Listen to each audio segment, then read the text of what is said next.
Asrafil anbiya'i wal mursalin Sayyidina wa maulana Muhammadin wa ala alihi wa sahbihi ajmain, amma ba'du. Hadirin jamaah Ma'had Al-Mahrusiyah Falahul Munsiyah atau pesantren Kolong Langit rahimakumullah.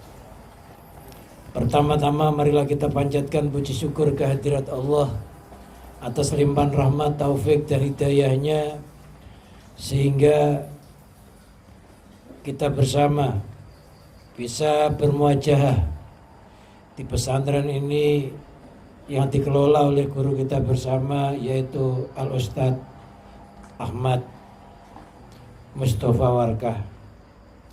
Mudah-mudahan dengan barokah ilmunya kita semua oleh Allah dijadikan umat-umat yang tangguh, umat-umat yang mampu berjihad di jalan Allah, tiada pernah bosan, tiada pernah jenuh, sehingga kita mendapat predikat atau mendapat penghargaan termasuk jago-jagonya Allah. Salawat serta salam semoga tetap terlimpahkan, tercurahkan kepada junjungan Nabi kita Muhammad sallallahu alaihi wasallam. Harapan kita bersama melalui kajian kitab ini mudah-mudahan bisa menjadikan sababiyah kita diakui sebagai umat Muhammad mendapat syafaat di yaumul qiyamah ala diniyat wa ala niyatin sholihah wa ala manawa bisalafuna sholihun wa ila hadrati nabiyina Muhammadin sallallahu alaihi wasallam wa ala alihi washabihi wa tabi'i wa man tabi'ahum bi ihsan ila yaumiddin. Sya'lillahi lahumul fatihah. A'udzu billahi minasyaitonir rajim. Bismillahirrahmanirrahim. Alhamdulillahi rabbil alamin arrahmanir rahim maliki yaumiddin. Iyyaka na'budu wa iyyaka nasta'in ihdinas siratal mustaqim siratal ladzina an'amta 'alaihim ghairil maghdubi 'alaihim waladdallin. Amin. Sanillah musannif badal kitab Ibnu Athaillah Sukandar Mansaraka Imam Sarkawi wa jamil ladina yata'allamuna hadal kitab wa allamuna hadal kitab min awali tasnif min awali tasnif fi ila masahumullah. Sya'lillahi lahumul fatihah. A'udzu billahi minasyaitonir rajim. Bismillahirrahmanirrahim. Alhamdulillahi rabbil alamin arrahmanir rahim maliki yaumiddin. Iyyaka na'budu wa iyyaka nasta'in ihdinas siratal mustaqim siratal ladzina an'amta 'alaihim ghairil maghdubi 'alaihim waladdallin. Amin. Sumaila Khadri alaihi salam wa sayyidina Maulana Muhammadin sallallahu alaihi wasallam wa alihi washabi ali baitul kiram. Sumaila Syaikhmuddin Abdul Qadir Al-Jilani, Syahmat Kabir Arif Ahmad Badawi Arif wa Hayatul Kharani wa jami' awliya Satil Gunung Jati wa Sumaila Sayyidi Abi Abdullah Muhammad bin Sulaiman Al-Jazuli sahibi Dalil Khairat. Sumaila jami' masyaikhin ustadin wa ustadina Sanila Syekh Muhammad Al-Bangkalan, Syekh Muhammad Sirajul Arif, Syekh Yauri, Syekh Saleh Syafuddin wa jami'i asatadina ladina alamun al-manafi' fi sigorina wa kibarina qaddasallahu sirahum wa nawwara tariqahum wa yuli darajatihim wa ada alaina min barakatihim wa amtir alaina ghaisa karamatin fid daraini. Sya'lillahi lahumul fatihah. Billahi minasyaitonir rajim. Bismillahirrahmanirrahim. Alhamdulillahi rabbil alamin arrahmanir rahim maliki yaumiddin. Iyyaka na'budu wa iyyaka nasta'in ihdinas siratal mustaqim alladzina an'amta 'alaihim ghairil maghdubi 'alaihim waladdallin. Amin. Sumaila arwaqi abaina wa ummatina wa jaddatina wa jaddatina wa amina wa amatina wa khalina wa khalatina wa anfusina wa iyalina wa qarabatina wa jami' ashabil huquqi alaihi wa jami' ihwanina fillah wa jami' alladziina yunfiquna amwalahum wa anfusahum fi jihadina wa fi hadzal ma'had wa li sifaihim wa li salamatim wa li salamati dinihim wa dunyahum wa akhrahum. Sya'lillahi lahumul fatihah. A'udzu billahi minasyaitonir rajim. Bismillahirrahmanirrahim. Alhamdulillahi rabbil alamin arrahmanir rahim maliki yaumiddin. Iyyaka na'budu wa iyyaka nasta'in ihdinas siratal mustaqim siratal ladzina an'amta 'alaihim ghairil maghdubi 'alaihim waladdallin amin. Sunila Jami Rijal Ghaib Arwahil Muqaddasah Al-Ulwiyah wa Sufliyah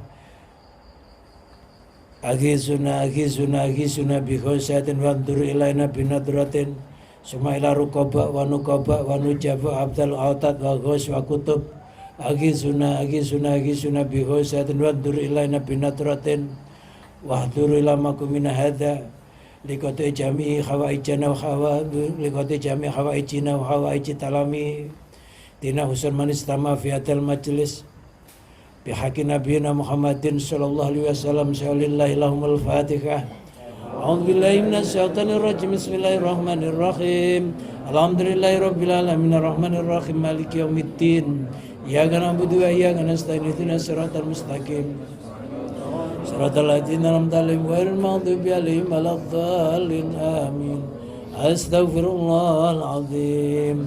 Astaghfirullahal azim li walidayya wa li masyaikhin wa li ashabil huquqi alaina wa li jamil muslimin wal muslimat wal mu'minin wal mu'minat ala yamin wal amwat wa atubu ilaih. La ilaha illallah wahdahu la syarikalah lahul mulku wa lahul hamdu wa yumiitu wa huwa ala kulli syai'in qadir. La ilaha illallah wahdahu la syarikalah lahul mulku wa lahul hamdu wa yumiitu wa huwa ala kulli syai'in qadir. La ilaha illallah wahdahu la syarikalah lahul mulku wa lahul hamdu wa yumiitu wa huwa ala kulli syai'in qadir. Allahumma shalli ala sayyidina Muhammadin wa ala alihi washabbihi wa barik wa sallim ajmain. Allahumma shalli ala sayyidina Muhammadin wa ala alihi washabbihi wa barik wa sallim ajmain. Allahumma shalli ala sayyidina Muhammadin wa ala alihi washabbihi wa barik wa sallim ajmain.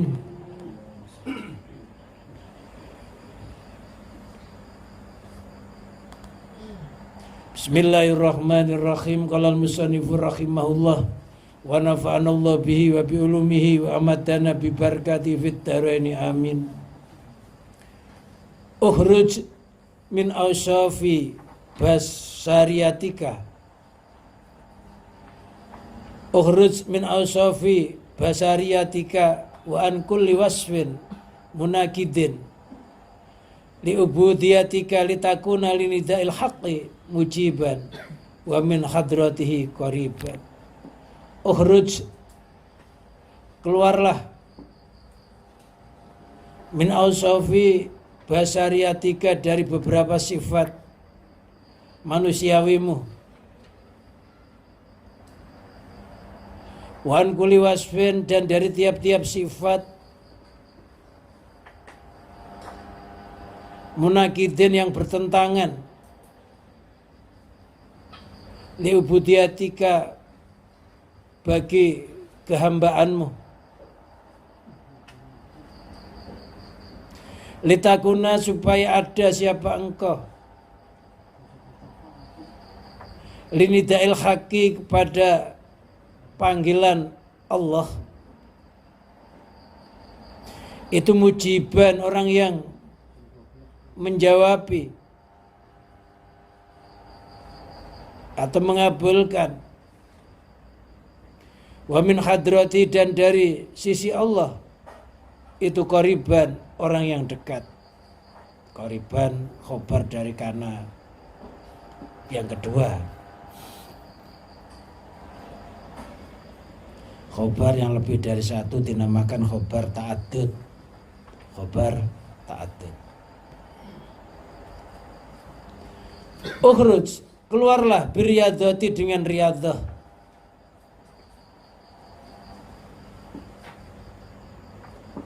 Melatih nafsu wal mujahadati dan dengan mujahadah perjuangan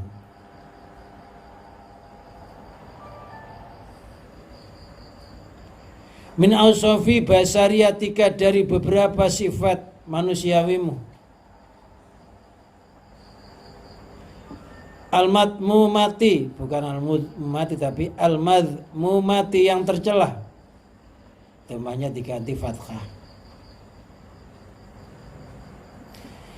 Sawaun kanat baik itu ada Apa tilkal ausofi, sifat-sifat tersebut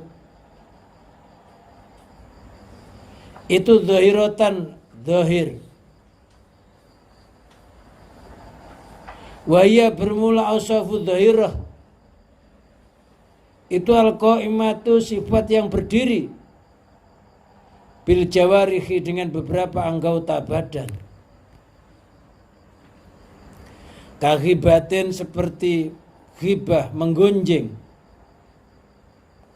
Wanamimatin, dan mengadu domba. Wakotlin, ditanwin ya, dan membunuh. Wasalbin, dan merampok atau merampas.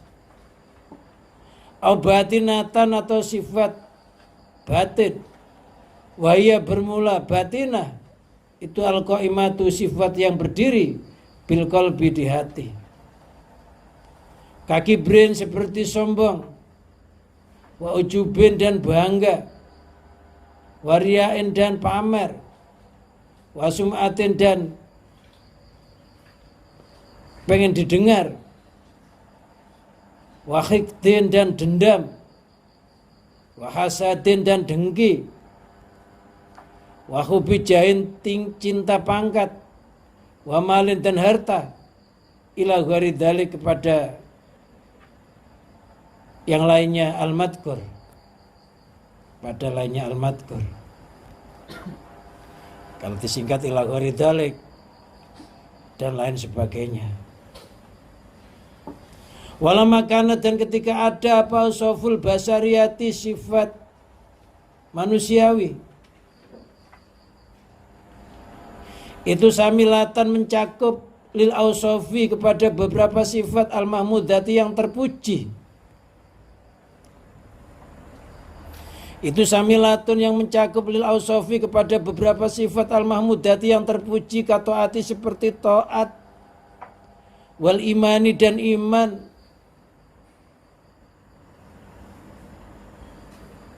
Wahya bermula ausofil mahmudah, itu ghairu muradatin, tidak diinginkan.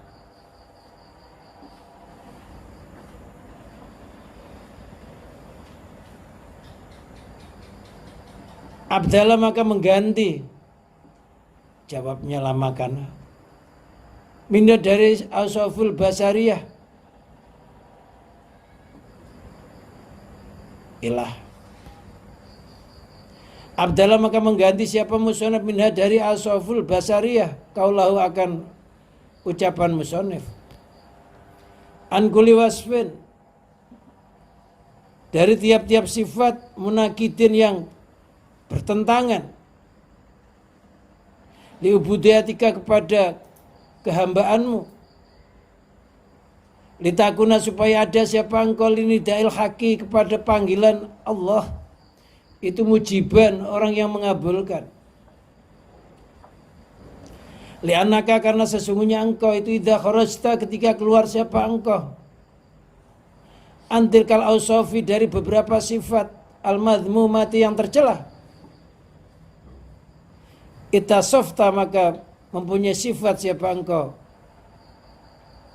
bimahasini sifati, dengan paling bagusnya beberapa sifat. Katawadui, seperti tawadhu atau rendah diri, lillahi, kepada Allah. Wal khusyu'i, dan khusyuk, baina yadai, di hadapan Allah, di antara hadapan Allah. Wa ta'zimi, dan mengagungkan li amri, kepada perintah Allah. Wal khifdhi, dan menjaga li hududi, kepada hukum-hukum Allah. Wal khaufi, dan takut minu, dari Allah. Wal ikhlasi, dan ikhlas fi ubudiyatihi, di dalam penghambaan kepada Allah. Fakhina idin, maka ketika itu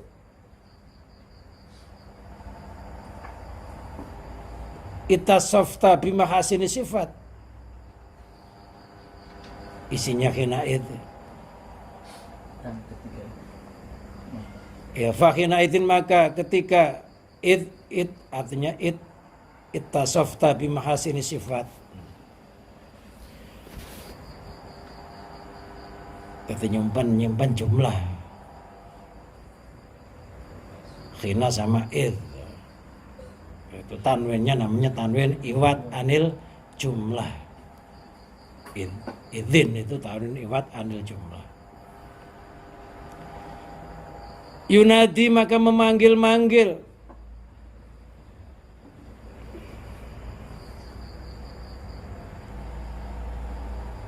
Siapa Allah kepadamu? Nidaan dengan panggilan maknawian yang bangsa makna.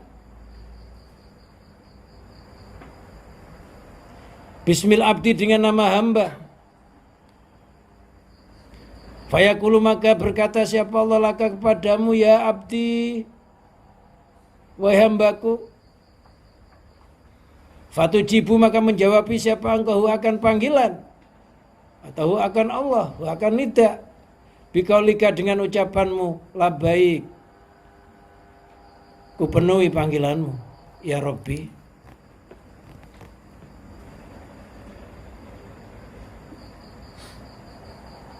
Watakunu dan ada siapa engkau itu sodikon orang yang jujur fi ijabatika di dalam jawabanmu. Lifakti sifati karena sepinya beberapa sifat minka darimu. Alati yang atau alati rupanya perkara. Tunafi yang mentiadakan apa alati. Al-ubudiyatakan kehambaan. Watak tadi dan mengharuskan apa alati. Ar-rububiyatakan ketuhanan.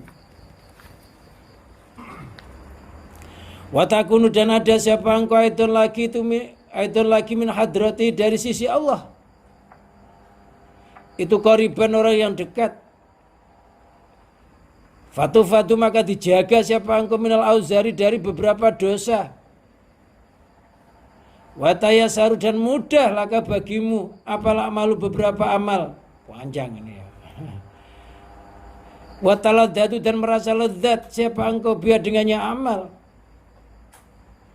Wal farqu bermula perbedaan bainal mahfudi di antara mahfud wal maksumi dan maksum.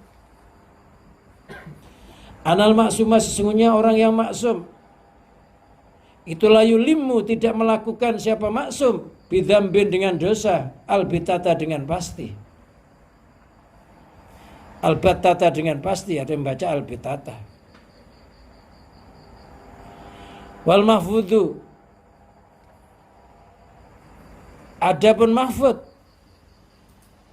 itu kota sulu terkadang hasil lau baginya mahfud apa zalatun beberapa keluputan atau kesalahan. Walakin layakun akan tapi tiada minhu darinya mahfud apa israrun terus menerus. Bal bukan bil, bal yaitu bahkan taubat siapa mahfud min qoribin dari masa yang dekat. Wa alam ketahuilah ana takhalli.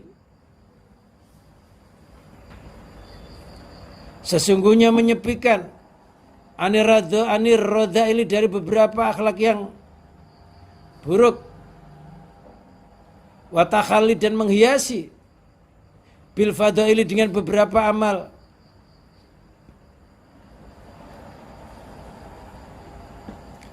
Wa ya takhalli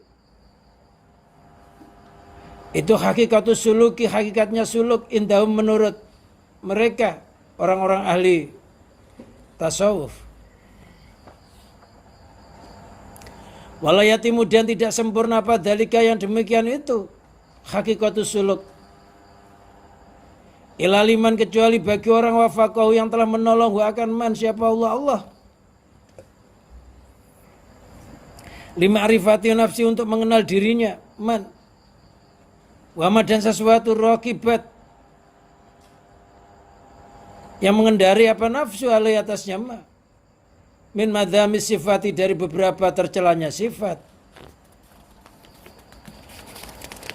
Banyak banget di anaman karena sesungguhnya orang arafa yang mengenal siapa mandalika akan yang demikian itu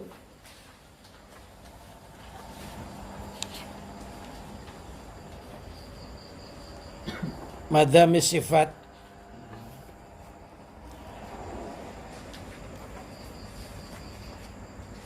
Minha darinya nafsu. La yazalu, maka tiada henti-henti siapa man. Itu mutahiman, orang yang berperang sangka, orang yang curiga. Lah baginya nafsu musianakan yang berbuat keburukan.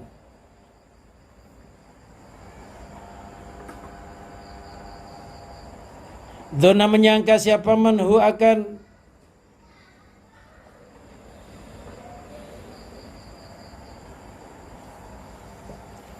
donahu biya akhidan,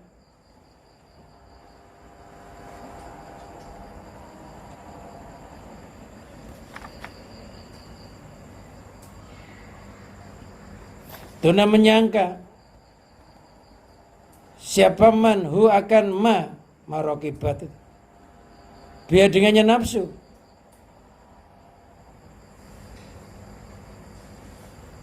Akhidan, dengan keadaan orang yang mengambil. Hadarhu, akan ketakutannya man.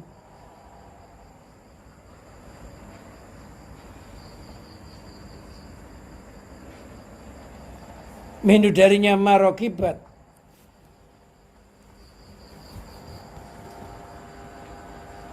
Wailah, jika tidak, waqa'a, maka terjerumus siapa man fima, di dalam sesuatu, itu yang memurkakan apa maulahu, akan Tuhannya. Min haitsu la yusiru, dari sekiranya tiada mengerti siapa man. Walidah, karena inilah qala, berkata siapa musannif. Dah selesai, tinggal tanya jawab, mau diterangi.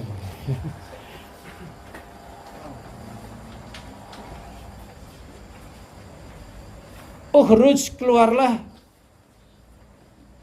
biryadati, dengan riadah, wal mujahadati, dan mujahadah, min ausafi bahasa riatika, dari sifat-sifat manusiawimu.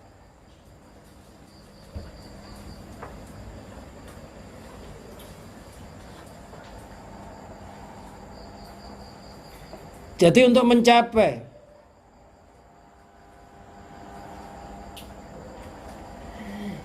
derajat mutakin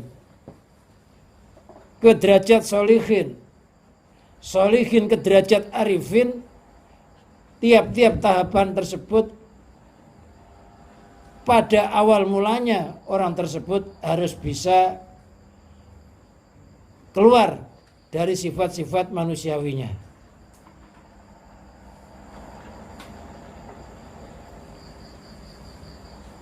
Al-matmunati, yang tercelah. Saungkana tilkal ausafi dhahiratan, baik sifat-sifat tersebut sifat yang zahir. Wa ya al-qaimatu bil jawari, yaitu sifat yang berdiri dalam anggota badan, kagibatin, menggonjeng, itu harus dibuang dalam hati kita. Namimah, suka ngadu domba. Wakotlin, membunuh orang yang enggak berdosa. Wasal bin, merampok. Jadi manusia itu punya sifat yang tercela. Lah sifat yang tercela ini harus dikeluarkan dari diri kita. Seperti kita punya kebiasaan ghibah. Ghibah itu ngomongin kejelekan orang lain.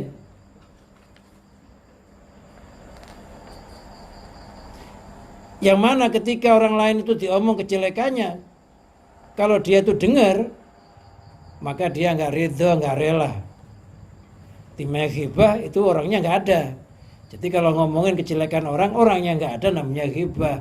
Maka goib, ghibah itu artinya nggak ada orangnya. Sama dengan kata-kata goib.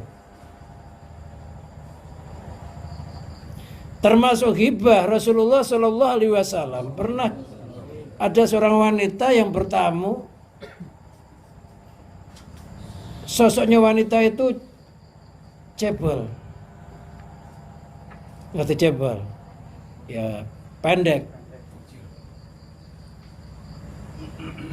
kerdil lah, nggak terlalu.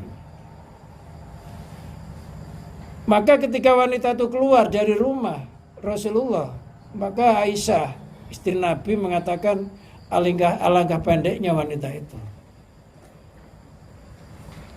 Maka oleh Rasulullah SAW ditegur, wahai Aisyah, kamu telah menggibah. Seandainya kau ludahkan ucapanmu itu ke laut, maka laut akan menjadi busuk. Aisyah memprotes, kan apa yang saya katakan sesuai dengan orang tersebut yang saya lihat. Maka Rasulullah SAW menjawab, karena kamu telah berkata sesuatu yang terburuk untuk orang itu.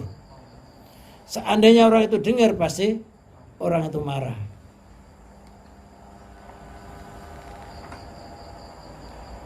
Maka ucapanmu terhadap orang itu ketika nggak ada dalam forum itu sudah termasuk ghibah. Padahal itu cocok dengan kenyataan, yang memang begitu katanya. Tapi orang itu kalau dengar, walaupun orangnya cebol, dibilangin cebol, marah nggak? Orang itu monyong. Ketika orangnya pergi, kita bisi-bisi sama teman kita, ya, si Anu monyong banget mulutnya. Itu kalau orangnya dengar, marah nggak? Padahal cocok dengan kenyataan. Loh, kalau nggak cocok dengan kenyataan, memang orang itu nggak melakukan yang seperti itu dan nggak berbentuk seperti itu kita ucapkan, maka kita ghibah bercampur dusta. Ini ghibah yang jawari, ada ghibah yang sangat lembut. Mungkin kita mengira itu bukan ghibah. Seperti Syekh Junaid atau Abu Qasim. Dia lagi nyantai di teras rumahnya. Loh, tiba-tiba ada seorang pengemis yang gagah dan masih muda. Dalam hati Syekh Junaid terbesit dengan ungkapan seandainya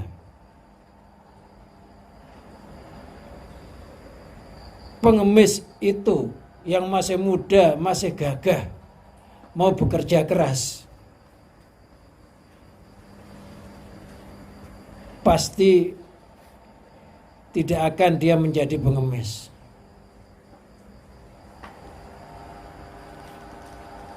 Itu artinya berkata begitu. Ketika di malam hari, ketika Syekh Junaid lagi riyadhah, apa riyadhah? Tadi ada kata-kata riyadhah, melatih hawa nafsu kita malas, dilatih supaya jadi rajin, namanya riyadhah. Kalau wirid baru seberapa jam udah tekluk, udah ngantuk, dilatih supaya kuat dari setengah jam menjadi satu jam. Udah kuat 1 jam, dilatih 1,5 jam. 1,5 jam dilatih 2 jam. 2 jam sampai semalaman wirid gak terasa karena sudah latihan. Karena hawa nafsu kita tuh bosanan. Melatih hawa nafsu sehingga menjadi istiqomah, itu namanya riyadhah. Maka riyadhiyah itu artinya matematika, olahraga otak. Riyadhiyah.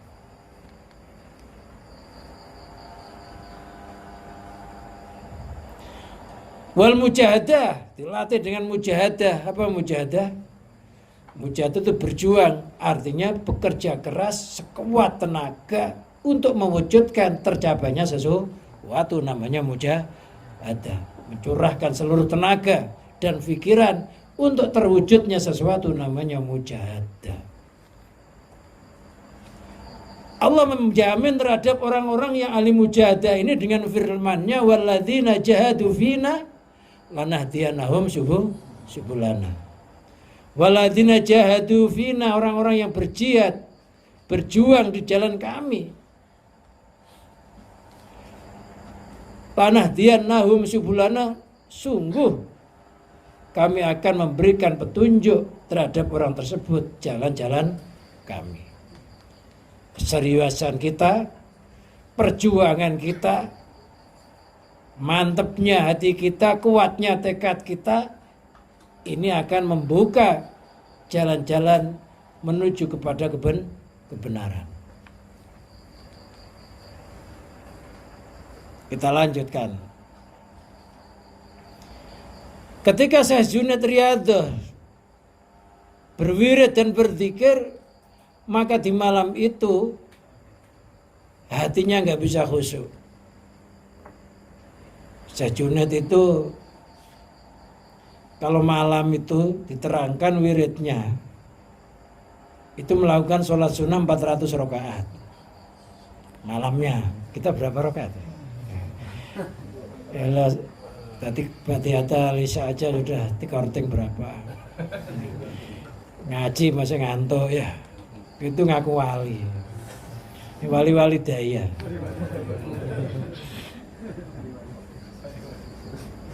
Wali yang besar wali kota. Lah Junaid itu wiridnya itu sholat sunnah 400 rakaat. Wiridnya malam.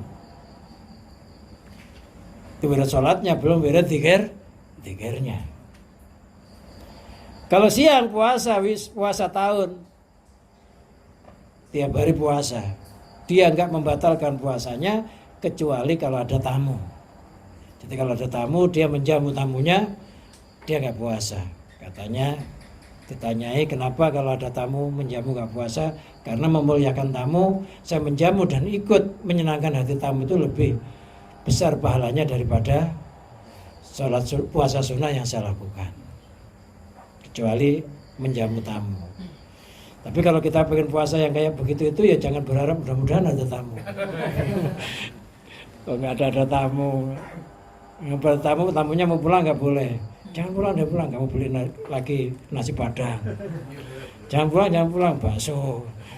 Itu pesta bukan niat. Itu ala kadarnya.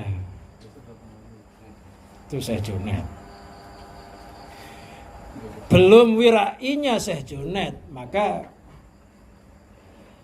Abu Qasim Al-Junaid itu dinamakan Sadatus Sufiyah. Sayyidnya orang ahli sufi itu Abu Qasim Al-Junaidi, Sadatus Sufiyah.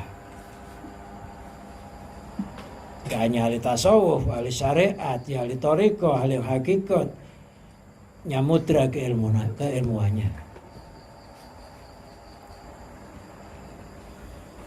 Lah ketika dia zikir, riyadhah, nggak bisa khusyuk, hatinya itu nggak bisa madep mantap sama Allah. Penyebabnya hatinya menggetarkan sesuatu ketika ada pengemis tadi. Seandainya pemuda yang mengemis itu mau bekerja keras, pastilah dia tidak akan menjadi pengemis. Masih sehat, muda, gagah, ngemis. Kita kadang sering mencela gitu ya. Masih muda, masih kok udah bawa kantong gitu ya. Loh gara-gara itu tuh loh, sholatnya nggak bisa khusyuk. Wiridnya nggak bisa khusyuk. Akhirnya sampai terlelap, tidur. Tidurnya wali itu hanya serep gitu. Kalau tidur kita, tidur mayit. Tidur mayit itu nggak ngerti apa yang terjadi. Mau ada kejadian apa sampai kiamat terjadi juga nggak ngerti. Namanya tidur mayit, pokoknya matanya merem serep. Tiba-tiba ada sholat masuk. Bangun ini masih susah lagi. Dari pagi sampai zuhur baru bangun. Tidur mayit nggak tahu kejadian apa. Ada orang tidur itu tidur ada tidur kebo. Tidur kebo itu kalau bangun kalau lapar. Jadi kalau perutnya lapar ya tiba-tiba bangun aja. Ya langsung nyari sarimi. Kelodak. Nah habis makan ya tidur lagi. Itu namanya tidur kebo. Bangun karena makanan, ada nggak? Kalau ada aroma makanan langsung hidungnya ya merasuk ya bangun, nggak usah diodek-odek ya bangun. Nah ada tidur ayam. Tidur ayam itu ya setengah tidur setengah enggak. Makanya ayam itu kalau tidur ya disiplin ya. Jam 3 sudah bangun, kukuruyuk, dengar kita sebenarnya udkurullah. Bangun, disiplin ayam itu. Bangunin ayam-ayam lainnya untuk sholat tahajud. Makanya rezeki yang paling bagus adalah rezekinya ayam. Karena ayam paling disiplin. Lo sampai-sampai bikin mangkok-mangkok cap jago. Itu lambang rezeki. Ya, kalau kita beli bakso dulu mangkoknya cap jago. Ini memang jago itu lambang dari rezeki paling disiplin. Jangan jagonya. Ayam betinanya itu loh punya anak 10. Anaknya 10 itu bisa nyarikan makan semuanya. Padahal ayam jago nggak tanggung jawab. Ya. Iya punya anak 10. Ayam jago nggak tanggung jawab. Lalu itu induknya itu mampu ngasih makan anaknya 10 itu. Ya bisa gede. Padahal nggak pernah kuliah masalah perekonomian.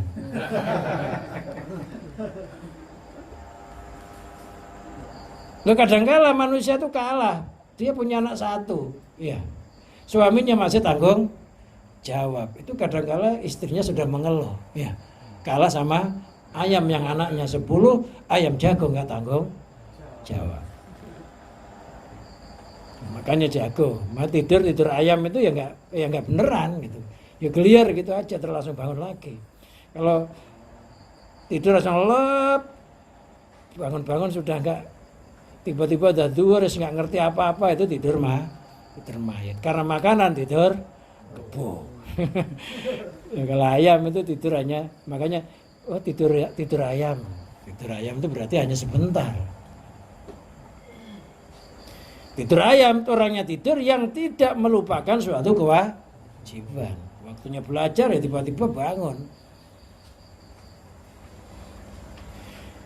Lah tidurnya wali itu ya tidur ayam. Nah dia tidur itu karena tidur itu, di dalam tidur itu ada namanya ru'yah. Bila mimpi itu 70 bagian dari juz kenabian. Jadi tidur itu sebagai sarana memasuki alam ghaib. Para wali. Kalau kita kan hanya untuk ngelemesin punggung gitu ya. Capek sama masalah-masalah yang dihadapi. Kalau wali itu tidur karena untuk memasukin alam gaib, karena di dalam tidur itu ada namanya ru'yatul mu'min. Jadi wali kalau pengen dapat ilham itu melalui tidur.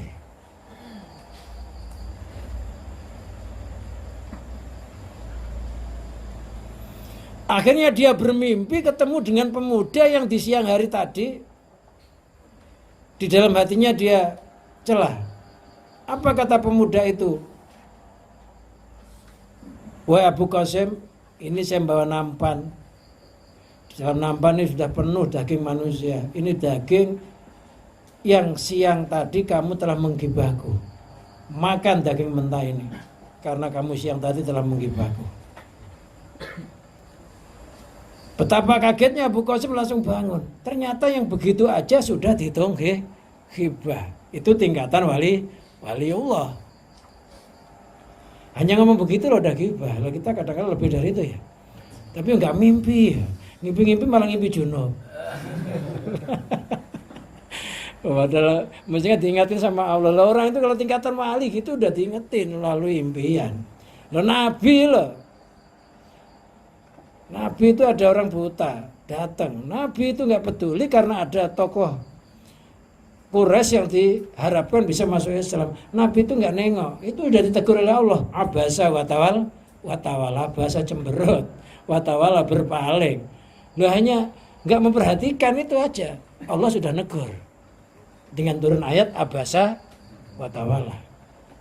Loh kita kadang-kadang udah mencaci maki orang, sudah ngomongin orang tiap hari, kok nggak ditegur-tegur sama Allah ya?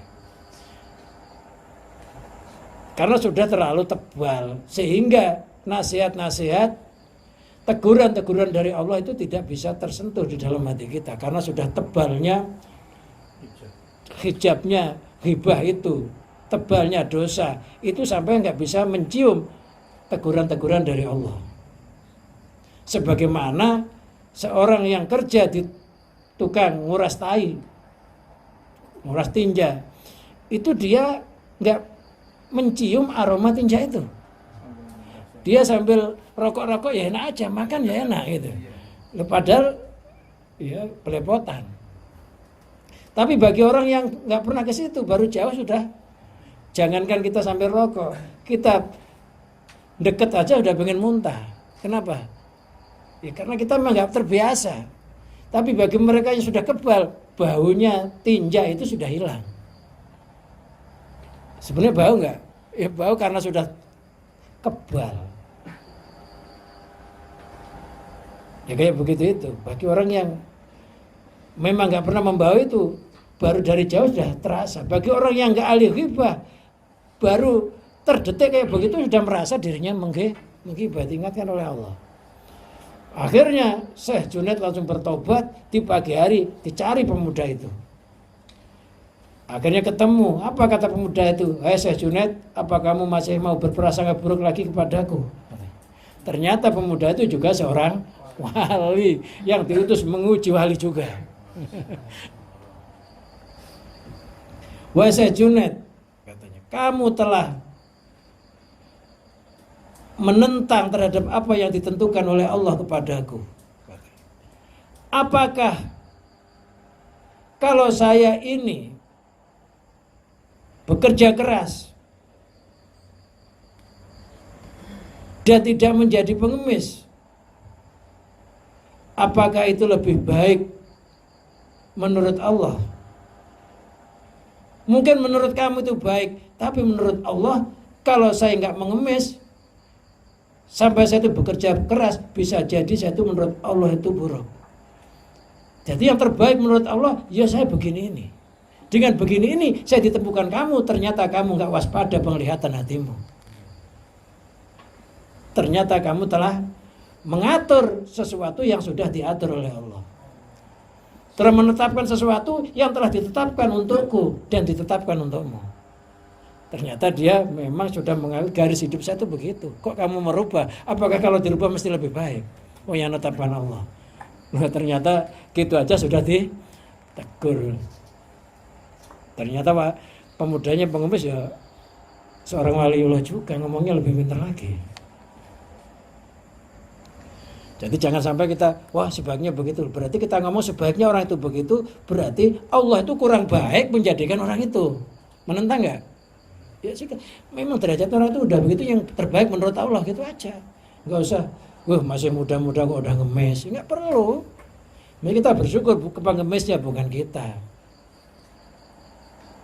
Jadi kalau ada sesuatu jangan sampai mencela, karena itu sudah digaris oleh Allah. Ketika kita mencela, berarti kita pengen merubah sesuatu yang sudah ditetapkan oleh Allah. Dan Allah itu maha bijaksana terhadap sesuatu yang ditetapkan itu. Makanya Syekh Junaid langsung wiridnya nggak bisa khusyuk gara-gara itu. Karena telah menginginkan sesuatu yang telah diinginkan oleh Allah untuk dirubahnya sama dia.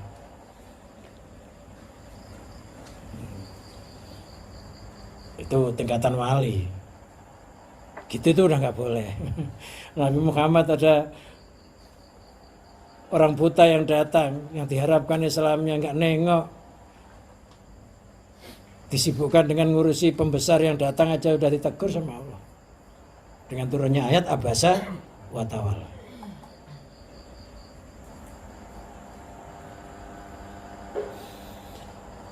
Ghibah, menggunjing, kebiasaan ghibah ini adalah merupakan suatu penyakit. Kalau kita sering mengucapkan ucapan-ucapan keburukan terhadap orang lain, dikhawatirkan kita lupa keburukan sendiri. Dan yang paling berbahaya ketika kita mati, bukannya menyebut nama Allah, tapi lesan kita menyebut kejelekan orang lain. Ada orang mau mati itu lesannya yang diucapkan yang jelek-jelek. Kenapa? Karena kebiasaan. Maka almar'u ma'amma khabah, seseorang itu akan digiring bersama apa yang dicintai. Membiasakan ucapan yang baik, insya Allah lesan kita terakhir ya baik. Yang dikhawatirkan mati itu kita belum taubat, sehingga yang diucapkan apa? Menjelekan orang lain, ghibah. Yang keduanya wanamimah, adu domba, termasuk dosa besar juga. layat hul jannatan namam, layat hulul jannatan namam, tidak bisa masuk surga orang yang mengadu domba.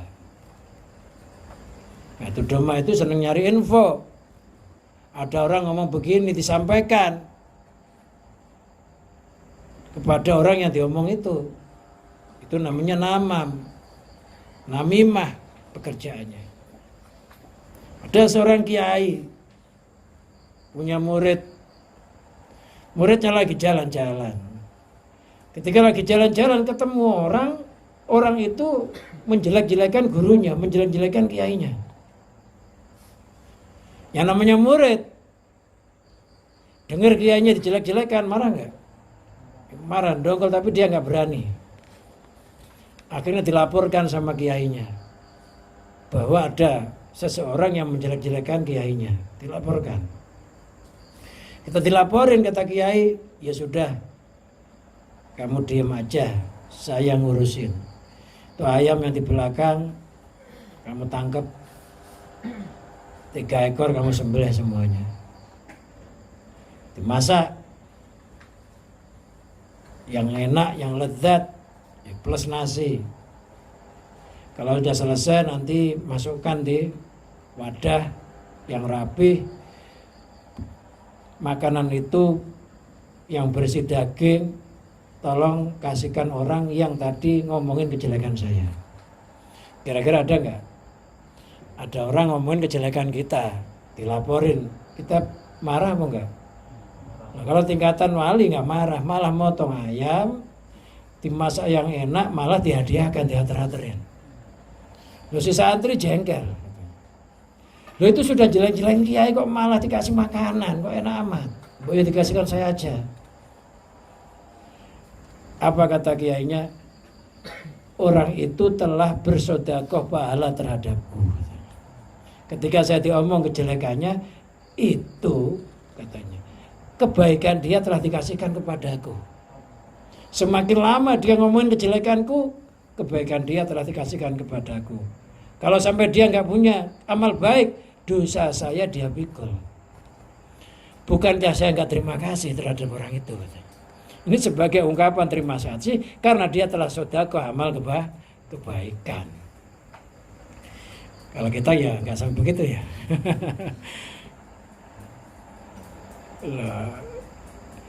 Mengadu domba itu adalah namimah namanya. Wakotlin membunuh, wasalbin merampas, merampok, korupsi itu termasuk salab. Ini memang kebiasaan-kebiasaan manusia. Kalau kita nggak masuk ke dalam dunia tasawuf, nggak mempelajari akhlakul madmumah dan akhlakul mahmudah, maka tidak akan hilang. Jadi tasawuf itu mempelajari tentang akhlak yang terpuji dan akhlak yang tercela, sampai akhirnya bersih. Kalau sudah bersih, karena ini menjadi ibaratnya kuping, itu menjadi karang kupingnya. Semakin kita banyak penyakit ini, karang kuping kita semakin tebal, akhirnya ada suara nggak bisa menangkap. Ghibah ini akan menutupi hati kita, pendengaran hati kita akan tertutup lama-lama. Sehingga ketika dipanggil oleh Allah dengan panggilan rohaniyah, kita nggak nyambung. Padahal kita itu terus-menerus diilhami oleh Allah. Fa'alhama fujura wa taqwa. Jadi di hati kita yang kanan itu ada malaikat namanya malaikat mulhim. Di hati kita yang kiri ada setan namanya muwaswis. Setan yang membisikkan kejelekan. Lah mulhim sama muwaswis ini senantiasa kayak berantem, beradu. Tapi ketika penglihatan hatinya telah ketutup, mata hatinya telah ketutup, pendengarannya telah ketutup dengan banyaknya ghibah namimah, maka yang menang bukan malaikat mulhim, tapi malaikat setan muwaswis. Sehingga arahnya negatif. Jadi setiap orang itu ada malaikatnya, namanya malaikat mulhim. Tapi juga ada setannya namanya muwaswis, min syarril waswasil khannas. Ya, tinggal yang menang yang mana. Tapi kalau kita berguru ilmu tauhid, berguru thariqah, insya Allah bisikan setan muwaswis ketutup. Jadi yang terdengar apa? Malaikat mulhim. Jadi Allah mengilhami itu langsung pada malaikat mulhim. Fa'alhamaha fujuraha wa taqwa. Yang kurang ajar itu diilhami tapi lewat malaikat, lewat setan namanya muwaswis.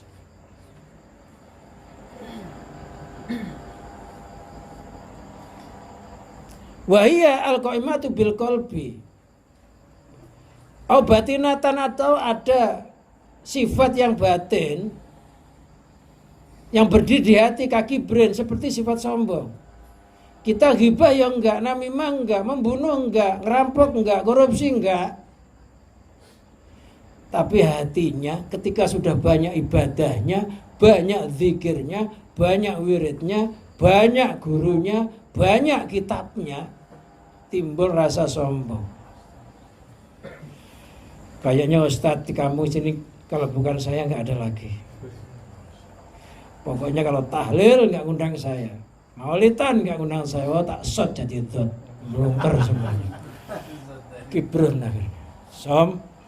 Sombong merasa paling gede. Sebagaimana iblis juga berbuat kibrun. Ana khairum minhum. Memang iblis diterangkan ibadah itu 80 ribu tahun nyembah Allah. 80 ribu tahun dibaca dalam kitab Minhajul Abidin. 80 ribu tahun nyembah Allah, ketika itu namanya Azazil. Bangsa malaikat lah Mas ya. Tapi gara-gara mengatakan anak khairum minhu itu loh, luntur ibadahnya kayak begitu. Padahal sudah 80 ribu tahun. Tapi merasa lebih hebat daripada yang lainnya, lebih hebat daripada Adam. Itu luntur. Makanya dosa dari sifat sombong ini kalau nggak taubat nggak diampuni oleh Allah juga. Termasuk dosa besar. Kenapa Nabi Adam kok dimaafkan oleh Allah sedangkan iblis enggak? Karena dosanya dosanya iblis keluar dari penyakit namanya kibrun, kesombongan. Sedangkan Nabi Adam hanya khilaf atau luput karena ditipu. Jadi nggak boleh mengatakan Nabi Adam ketika makan buah hulud itu berbuat maksiat, karena Nabi itu maksum, terjaga dari kemaksiatan. Tapi itu luput karena ditipu, bukan karena maksiat. Jadi Nabi itu nggak boleh dikatakan maksiat karena maksum. Maksum itu terhindar dari dosa. Mulai dari bayi sampai dari lahir sampai dalam kandungan sampai lahir sampai dewasa. Maka kata-katanya Kiai siapa itu? Yang Nabi Muhammad rempes itu. Gus Mafe katanya Nabi Muhammad itu rempes ya, nyuri mangga kayak anak-anak, itu salah. Nabi itu Nabi itu sifat Nabi. Sifat kewaliannya itu Nabi. Sifat tabliknya itu namanya Rasul. Jadi sifat kewalian itu Nabi itu. Itu sudah ada dari roh, sudah Nabi. Sudah maksum. Enggak mungkin Nabi Muhammad nyuri mangga, enggak mungkin ikuti teman-temannya. Terjaga dari itu. Maka itu pendapat yang begitu itu harus ditolak. Karena Nabi itu maksum. Wa ujubin, ujub itu kagum. Kalau itu kan sombong. Kok sombong yang hakiki itu adalah batrul haq, menolak kebenaran. Ujub ini terjadi nggak ada orang. Kalau sombong kan masih ada orang dipamerin. Tapi kalau ujub kadang nggak ada orang. Ketika kita lagi berak bisa jadi, nggak ada orang mampu puasa Senin Kemis. Kalau siang nggak pernah berak. Beraknya kalau waktu Isya aja, karena siangnya puasa. Itu kalau bukan saya. Karena puasa Senin Kemis akhirnya hatinya mongkok, merasa sudah banyak puasanya. Orang nggak ngerti kalau orang itu, tapi hatinya bergetar begitu, namanya ujub. Ujub itu adalah menjadikan amal tertolak, termasuk tertolaknya amal karena ada penyakit ujub. Jadi hatinya itu bangga dengan dirinya karena sudah khatam amsilati, dites, tokcer, wah Saya ini sang pahlawan. Nggak kesiangan lagi. Umpamanya itu artinya nggak ada yang secepat saya menjawab tentang masalah-masalah Amsilati ini. Nggak ada orang, tapi hatinya tuh getarin gitu. Itu namanya ujub, bangga dengan prestasinya sendiri.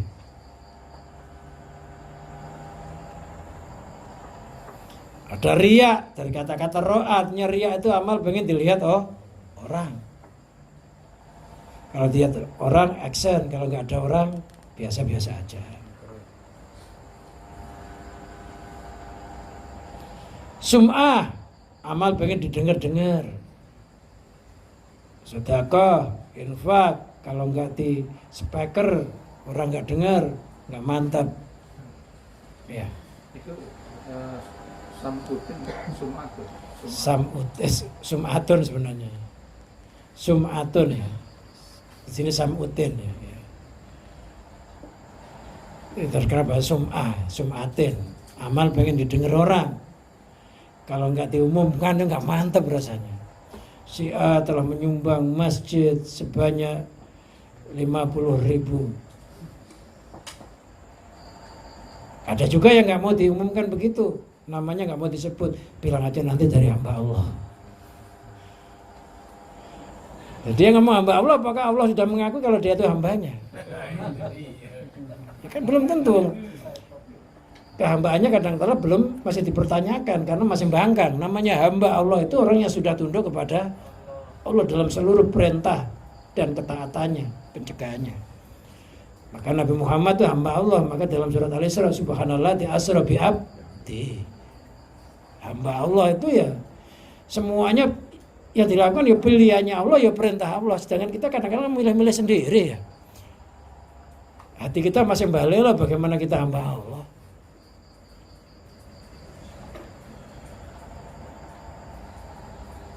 Padahal dia ngomong hamba Allah memang sedekahnya kecil.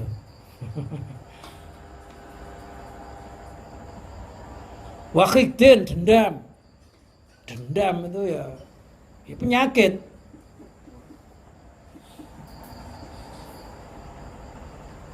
Dendam, artinya itu jengkel. Yang dikhawatirkan jengkel sampai ke bawah mati itu belum hilang. Makanya ada doa Rabbana firlana wali ihwanil ladina sabakuna bil imalatajal fi qulubina ghilan. Ghilan termasuk jenis hikdun. Ghilan itu dongkol, dendam. Sampai ada doa untuk dihilangkan itu. Bilal ladina amanu Rabbana innaka raufur rahim. Hikdun, dendam, jengkelan. Loh kenapa orang itu sampai hikdun, sampai jengkelan? Ya karena merasa punya harga diri. Merasa punya martabat. Nggak ngerti bahwa martabat, harga diri seseorang itu sebenarnya hakikatnya hanya milik Allah. Ketika ada orang mengkritik kita, nggak ngerti bahwa orang mukmin itu adalah cerminnya orang mukmin yang lain. Kalau kita pengen tahu bagaimana kedudukan kita, ya lihatlah bagaimana kritikan orang itu. Jangan dikritik, lantas kita jengkel. Al mukminu mir'atul mukmin, orang mukmin itu cerminnya orang mukmin yang lain. Jadi merasa punya amal, merasa punya ilmu, merasa punya kewibawaan. Nah, suatu saat digeser oleh orang lain, akhirnya apa? Jengkel. Padahal yang geser itu sebenarnya kehendaknya Allah, bukan? Ya kehendaknya Allah. Wa hasadin hasud, dengki. Dengki itu penyakit. Orang dengki itu karena tidak mengerti. Istilahnya orang Jawa tuh nggak ngerti purwodeksino, nggak ngerti asal mula kejadiannya. Kita dengki sama orang masalah rezeki. Loh, rezeki seseorang itu ketika alam semesta belum diciptakan, Allah sudah menggaris. Kata Allah maqadirul khalaiq. Allah telah mentakdir qadarul maqadirul khalaiq. Allah telah mentakdir takdirnya makhluk. Kata Allah maqadirul khalaiq. Allah telah menentukan takdirnya makhluk min qabli ayalukas samawati wal ard bi khamsina alfisana. Sebelum langit bumi diciptakan 50.000 tahun takdirnya sudah ada. Jadi orang kaya itu takdirnya di sana memang sudah ada kaya gitu. Yang melarat takdirnya melarat. Jadi kalau sekarang kita terjadi melarat, ini memang sudah ada di dalam Lauhul Mahfudnya. Yang kaya sudah ada takdir dalam Lauhul Mahfud. Nah orang yang dengki ini karena nggak melihat takdirnya.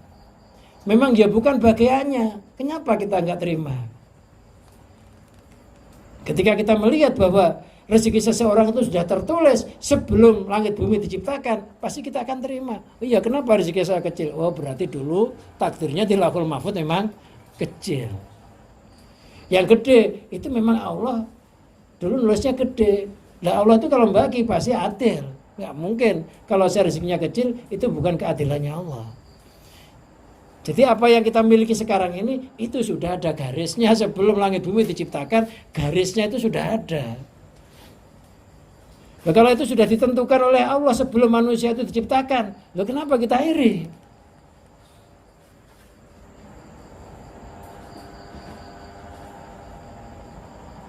Jadi makanya orang hasud itu karena tidak mengerti takdir hidupnya.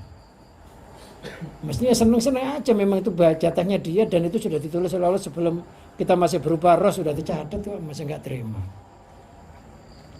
Nah, ketika orang nggak mengerti pembagian rezeki yang diberikan Allah kepada hambanya itu, yang kayak begitu sudah ditulis sebelum langit bumi diciptakan, maka timbul hasud, wahubijahin, cinta kedudukan, cinta harta. Yang nggak boleh itu cinta harta sampai melupakan cinta kepada Allah. Sifat manusiawi mesti cinta harta. Sifat manusiawi mesti cinta kedudukan. Tapi sampai melupakan kepada Allah cinta itu yang nggak boleh. La tulhikum amwalukum wala auladukum an dzikrillah. Janganlah melupakan kepadamu hartamu, amwalukum wa auladukum, anak-anakmu dari ingat kepada Allah. Wa may yaf'al dzalika fa ulaika humul khasirun. Barang siapa melakukan hal yang kayak demikian itu, maka dia orang-orang yang bangkrut. Jadi masalah cinta, memiliki boleh, menyintai sampai mengalahkan cinta kita kepada Allah itu ya nggak boleh. Silakan kita jadi kaya raya. Ya kalau kaya raya nggak boleh, Nabi Sulaiman kaya raya. Ya. Tapi kekayaan Nabi Sulaiman itu tidak melupakan ingatnya kepada Allah. Tidak merubahkan taatnya kepada Allah. Maka Nabi Sulaiman mengatakan, hadza min fadli rabbi liyabluwani ashkuru am akfur. Ini merupakan anugerah Tuhanku. Allah ngasih begini, ini apa saya ini tambah syukur apa malah kufur. Dia menganggap kekayaan sebagai anugerahnya Allah. Namanya fadlu minallah. Dan Nabi Sulaiman tidak melupakan tugas sebagai seorang Rasul dan Nabi. Padahal Nabi Sulaiman itu istrinya 100 diterangkan. Nabi Dawud 99 masih pengen dapat lagi 1. Terus ditegur ada dalam Al-Quran itu. Nabi Sulaiman itu 100. Tergilir semua. Ya, ada orang separuh aja belum dapat ya. Ya siapa yang punya istri separuh? 100 masih ngatur negara, ngatur anak buahnya Nabi Sulaiman bangsa manusia, bangsa jin.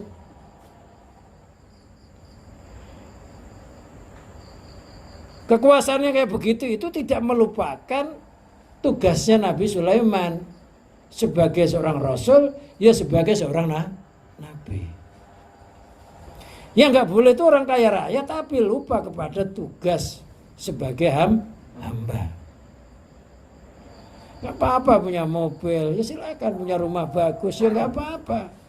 Yang penting hatinya itu dipandang sebagai anugerahnya Allah yang perlu disyukuri. Dengan tambahnya fasilitas, harapannya mudah-mudahan bertambah ibadahnya, bertambah-tambah taatnya, sehingga dikatakan ad-dunya mazra'atul akhirat. Dunia itu tanamannya akhirat. Jadi tanaman malah bagus. Jadi ada ahli tasawuf yang melarat, ada ahli tasawuf yang kaya, ya silakan. Kalau saya sih pengennya ya Ya nggak pengen, kita nggak punya keinginan. Kalau pengen ya nggak jadi wali nanti. Makanya nggak jadi wali masih pengen. Waliullah itu nggak bisa punya pilihan, semuanya pilihan Allah. Apa yang diberikan ya sudah bersyukur. Kaya ya bersyukur, melarat bersabar. Syukur, kalau syukur lebih baik. Ya pokoknya apa yang diberikan oleh Allah sekarang ini ya begini bentuknya. Gak usah pengen yang lainnya. Tapi kalau ada yang lainnya, ya nikmatilah. Jangan ditolak. Tak kopi ya minumlah. Memang takdirnya harus ada kopi yang datang. Walama kanat ausaful basariyah samilatul ausafil mahmudah, ketika sifat-sifat manusiawi, sifat-sifat manusia itu mencakup samilatan li ausafil mahmudah kepada sifat-sifat yang terpuji. Jadi manusia itu punya sifat yang tercela, ya punya sifat yang terpuji. Sifat yang tercela adalah sifatnya bangsa jin, setan, binatang. Sifat yang terpuji adalah sifat-sifat malaikat. Maka manusia itu punya sifat malaikat, ya punya sifat hewani, ya punya sifat setan. Ketika ibadah sifatnya malaikat. Ketika serakah sifat hewani, sifat babi.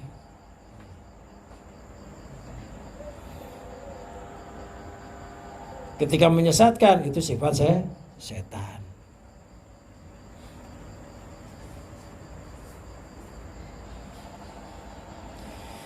Kataati seperti taat wal iman. Waya guru muradatin, ini tidak diinginkan di dalam pembahasan ini, maka mesti mengganti dengan ucapan an kulli wasfin munakidin. Mas ini nggak dibahas, tidak diinginkan bahasannya. Maka diganti an kulli wasfin munakidin. Keluarlah dari beberapa sifat manusiawimu.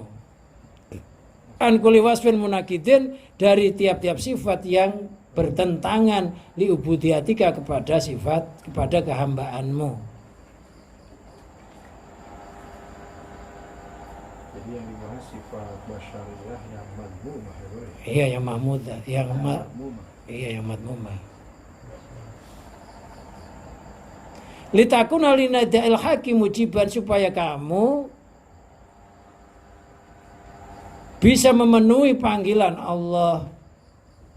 Jadi setiap hari kita itu dipanggil oleh Allah, tapi kadang-kala kita tidak merasakan panggilan itu. Kenapa? Karena tebalnya sifat-sifat yang tidak terpuji.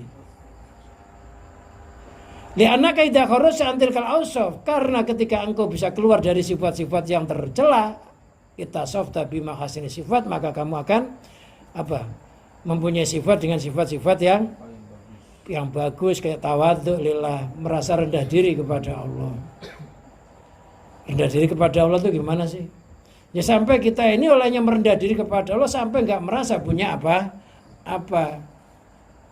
Jisim kita milik Allah, roh kita milik Allah, hidup kita milik Allah, buminya milik Allah, langitnya milik Allah, semuanya sudah rendah, sudah hilang.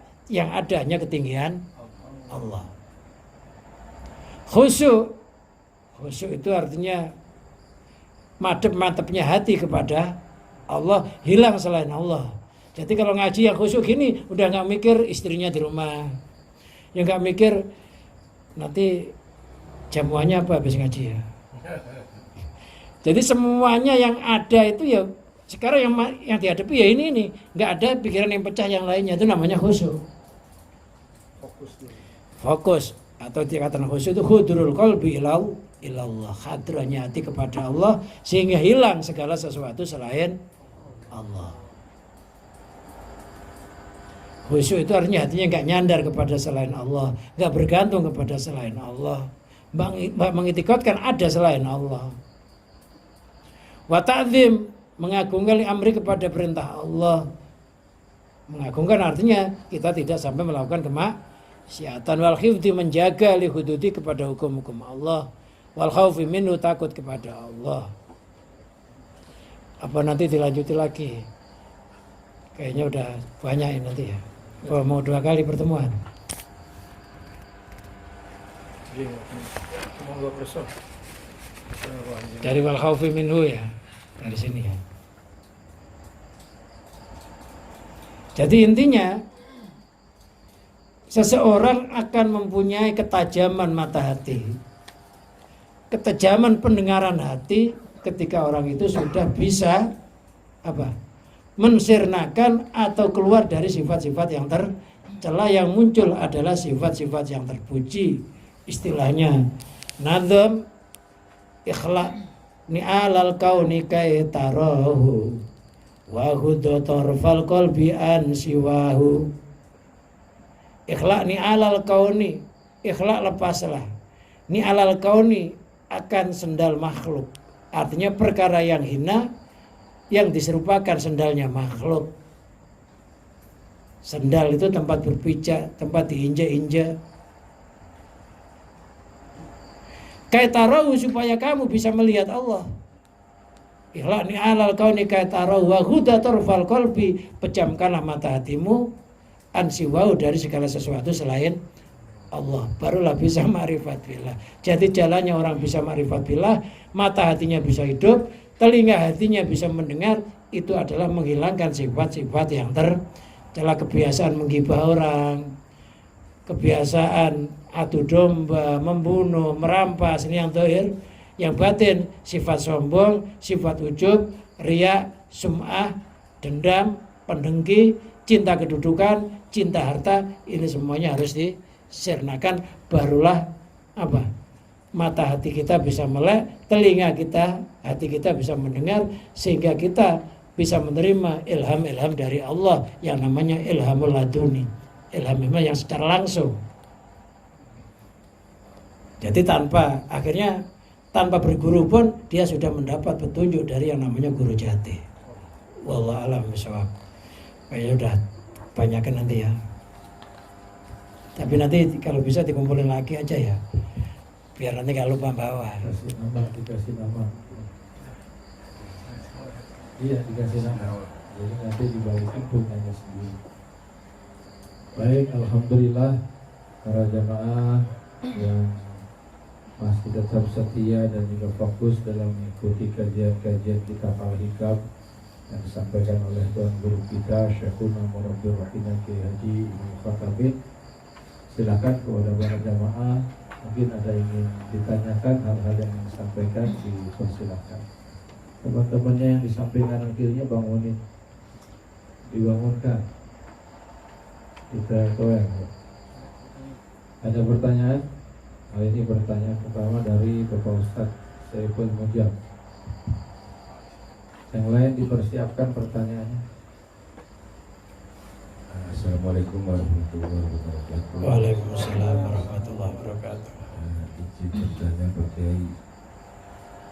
Dari tadi saya melihat ini masih kebingungan antara kemanusiaan dan kehambaan. Ini bedanya di mana? Yang pertama, kemudian ketika bicara kehambaan itu sifat-sifat kehambaan yang seperti apa yang diperlukan untuk bisa sampai kepada kehadiran ilahi Allah Subhanahu wa taala. Kemudian kalau tadi mendengar apa yang disampaikan, apa yang dipaparkan oleh Pak Kiai, sepertinya mahfud ini hanya untuk para wali Pak Kiai, atau juga untuk orang awam juga bisa didapatkan. Seandainya bisa untuk awam, untuk orang awam, itu selain tadi Pak Kiai sampaikan, tips-tipsnya apa Pak Kiai? Kan tadi disampaikan bahwa ada dengan ada dengan riyadhah, ada kemudian dengan mujahadah. Nah, selain dari itu ada tip-tip lain supaya kita ini yang awam ini bisa sampai kepada tingkat mahfud gitu. Kalau memang itu bisa. Demikian Pak Kiai. Terima kasih. Assalamualaikum warahmatullahi wabarakatuh. Waalaikumsalam warahmatullahi wabarakatuh. Jadi sifat basariyah, sifat manusiawi itu adalah sifat-sifat yang berhubungan dengan anggota zahir. Kayak ada yang terpuji, ada yang tercela. Termasuk sifat yang tercela, sifat manusiawi itu adalah ghibah tadi. Tapi kalau ubudiyah, ini adalah sifat-sifat yang berhubungan dengan batin. Seperti taat, ini hubungannya sama penghambaan. Iman, tauhid, itu ubudiyah. Jadi ubudiyah artinya penghambaan. Baru siapa syariah sifat manusiawi, sifat manusiawi kita ya memang ghibah itu kayak makanan, namimah. Semua orang pasti akan mempunyai sifat kayak begini. Tapi kalau ubudiyah itu adalah sifat penghambaan. Artinya ketika seseorang merasa jadi hambanya Allah, sehingga dia tunduk patuh kepada Allah melalui taat, itu namanya ubudiyah. Bisa dikatakan basariyah itu casingnya, ubudiyah itu adalah apanya itu? Yang dikasingi mesinnya. Basariyah itu, basariyah kan artinya kulit. Maka Nabi Muhammad dinamakan Abul Basar. Nabi Adam Abul Basar, bapaknya manusia, bapaknya kulit, bapaknya casing. Lah ubudiyah itu adalah penghambaannya kepada Allah, namanya ubudiyah. Ketaatannya, keimanannya, itu namanya ubudiyah. Jadi basariyah itu casingnya, ubudiyah itu dalamannya. Itu sepaket. Jadi selain kita ini harus menghindari ghibah, namimah, sifat-sifat yang gak terpuji, tapi kita juga harus melakukan ketaatan dengan ketaatan yang sempurna. Sampai-sampai kehambaan kita kepada Allah ini sampai sirna. Tinggal daya dan kekuatannya Allah. Maka dinamakan ibadah. Ibadah itu adalah penghambaan. Terus apa lagi tadi? Mahfud itu ya. Itu belum dibahas. Ya sebenarnya ada, tapi nggak apa-apa deh. Mahfud itu orang yang terjaga. Tapi kalau mahfud itu masih bisa melakukan dosa. Tapi ketika dia melakukan dosa, segera ingat, cepat-cepat bertobat. Tapi kalau maksum, sama sekali nggak melakukan dosa, baik yang terkecil maupun yang besar. Tapi kalau mahfud masih melakukan dosa, tapi cepat sadar, cepat taubatnya, itu namanya mahfud. Ya ulama-ulama itu mahfud. Pokoknya selain Nabi ya mahfud. Loh kalau melakukan dosa yang udah nggak bertaubat terus menerus, nggak ada taubatnya, bukan mahfud lagi.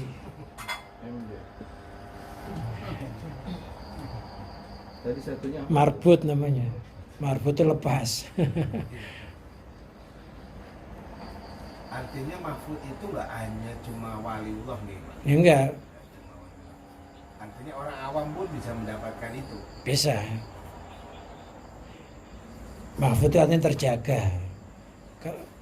Untuk mendapatkan posisi terjaganya, tadi yang pertanyaan kula Pak Kiai. Tips-tipsnya selain tadi ada apa namanya? Ada kita lihat kemudian kita perjuangan segala macam, apa Pak Kiai? Ya kita harus mempelajari akhlak-akhlak yang terpuji dan akhlak-akhlak yang tercela. Harus tahu mana akhlak yang terpuji, mana akhlak yang tercela. Akhlak yang terpuji, ya kayak tadi itu, iman, taat, pokoknya ada akhlak yang tercela, yang lawan kaca, yang termasuk ujub itu termasuk akhlak. Akhlak yang tercela, ghibah. Kalau itu nanti dihindari, ya kita akan menjadi mahfud.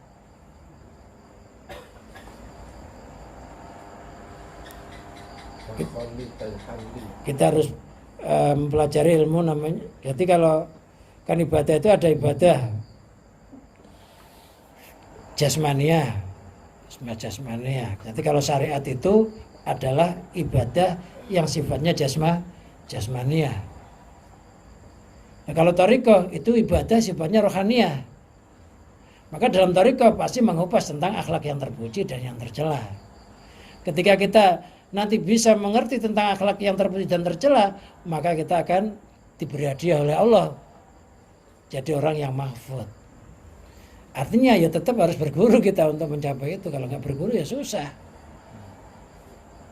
Jadi masalah kita mahfud dan enggak nanti urusan Allah. Tugas kita itu belajar ilmu syariat, belajar ilmu thariqah. Jadi kalau ilmu syariat mengupas tentang ibadahnya jisim, kalau ilmu thariqah mengupas tentang ibadahnya roh, kalau ilmu hakikat merubah tentang ibadahnya rasa. Kalau ilmu ma'rifat mengupas tentang hidup, hakikatnya hidup. Ini masih banyak jalannya. Syariat mengupas tentang ibadahnya jisim, thariqah ibadahnya rohaniah, hakikat ibadah rasa, ma'rifat ibadah mengupas tentang mengerti asal mulanya hidup, perginya hidup, pulangnya hidup.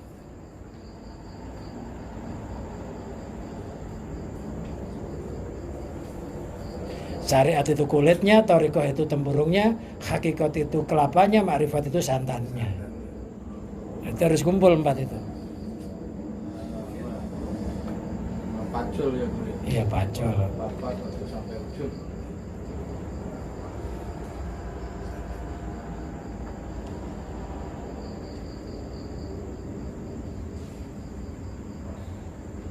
Ya mungkin ada yang lainnya lagi. Tapi ubudiyah itu kehambaannya, ibadahnya itu namanya ubudiyah. Makanya wa ma khalaqtul jinna wal insa illa liya'budun. Saya tidak menciptakan manusia dan kecuali untuk beribadah. Ibadah itu namanya ubudiyah. Tapi kata-kata ibadah itu ditafsiri 2. Ibadah itu maknanya 1 liwahidun, untuk bertauhid. Ibadah yang kedua maknanya untuk mengenalku. Jadi makna ibadah itu bertauhid kepadaku dan mengenalku. Maknanya ibadah tauhid dan ma'rifat. Menurut Ibnu Abbas, makna ibadah itu ma'rifat. Menurut Ibnu Umar, ibadah itu maknanya tauhid. Maka ya ayuhan nasu budu, wahai ingat manusia ubudu, sembahlah. Itu tafsirnya pasti apa? Wahidu. Ya, tidak ditafsir jalalan. Wahidu. Kalau menurut Ibnu Abbas, makna ibadah itu liya'budun itu adalah ma'rifat, mengenal. Tapi kalau menurut Ibnu Umar adalah tauhid. Jadi ahli tafsir hanya 2 itu adalah para sahabat yang mutabar, yang terkenal. Tafsir itu kalau enggak penafsirannya Ibnu Abbas ya Ibnu Umar. Kalau menghamba memang harus Menghambakan itu artinya membudakkan diri. Namanya budak itu semuanya yang dilakukan harus karena majikan, bukan karena dirinya. Apakah kita sudah menghambakan diri apa belum? Kadang-kala kita ini punya program sendiri, bukan program dari Allah kan? Ya kan? Jadi namanya menghambakan diri, membudakkan diri. Maka budak itu sampai boleh dijual karena semuanya udah miliknya majikan.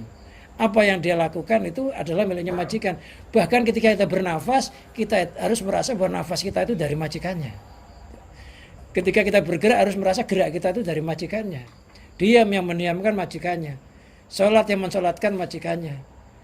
Apapun yang kita lakukan harus karena majikan. Apakah kita sudah begitu? Kalau kita sudah begitu, namanya sudah ubudiyah yang sempurna. Sementara kita masih merasa dirinya sendiri bisa. Bagaimana budak punya program sendiri? Berarti belum menghambakan diri. Masih menghambakan diri kita sendiri, bukan menghambakan diri kepada Allah. Masih dari budaknya, kita masih kadang-kadang masih jadi budaknya nafsu, bukan budaknya Allah. Bukan Abdullah. Ketika kita mikirin duit aja ya Abdul Fulus. Kadang-kadang kita masih jadi budaknya duit. Kenapa? Nah, kalau kesepian uang kita masih susah. Tapi kalau kita lupa nggak ibadah biasa-biasa aja. Apakah kita udah jadi budak yang sempurna? Ya bukan. Kadang-kadang kita masih jadi budak harta, budak duit, budak istri, budak anak. Dan begitu itu belum ubudiyah yang sempurna. Karena masih menentang sifat kehambaannya, menentang, masih bikin program sendiri gitu loh. Itu bagaimana?